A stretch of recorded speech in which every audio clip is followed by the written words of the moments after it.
एक समय विजयनगर में एक शेख व्यापारी आता है। इस व्यापारी के स्वागत के लिए महाराजा ने महल के सभी कर्मचारियों को आदेश दिया कि व्यापारी की आवभगत में कोई कमी नहीं रहनी चाहिए, उसके रहने खाने पीने का सारे इंतजाम हो जाना चाहिए। महाराज ने रसोई को खासकर कहा कि व्यापारी के भोजन के लिए प्रत्येक समय अलग अलग पकवान और मिठाइयाँ बननी चाहिए। महाराज का आदेश पाकर व्यापारी के लिए महल में सारी व्यवस्थाएं कर दी गई और रसोइया व्यापारी के लिए प्रत्येक समय अलग अलग पकवान बनाकर खिलाता था। एक दोपहर रसोइये ने व्यापारी के लिए रसगुल्ले बनाए। व्यापारी रसगुल्ले खाकर बहुत प्रसन्न हुआ और उसे रसगुल्ले बहुत पसंद आए। व्यापारी ने रसोइये को बुलाया और पूछा, इस रसगुल्ले की जड़ क्या है?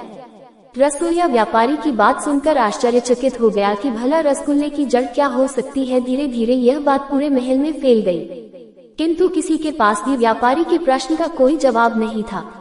सेवकों ने व्यापारी का प्रश्न महाराजा तक पहुंचाया। महाराज भी व्यापारी का प्रश्न सुनकर आश्चर्य में पड़ गए। भला रसगुल्ले की जड़ क्या हो सकती है? कुछ समय सोच विचार करने के पश्चात महाराज ने अपने सबसे चतुर मंत्री तेनालीरामा को बुलवाया और तेनालीरामा को व्यापारी के प्रश्न रसगुल्ले की जड़ क्या है का उत्तर ढूंढने के लिए कहा। तेनालीरामा ने महाराज की चुनौती को स्वीकार किया और महाराज से मांग की कि उन्हें एक छुरी, एक कटोरा और एक दिन का समय चाहिए।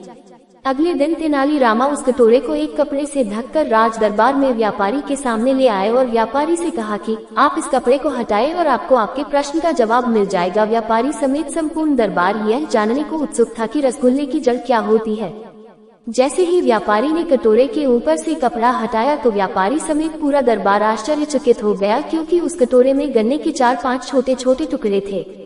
तभी तेनालीरामा ने सबको समझाया कि प्रत्येक मिठाई शक्कर से बनती है और शक्कर गन्ने से बनती है, अतः रसगुल्ले की जड़ गन्ना है। संपूर्ण दरबार और महाराजा कृष्णदेव राय तेनालीरामा की बात सुनकर हंस पड़े और तेनालीरामा की चतुराई की सराहना की।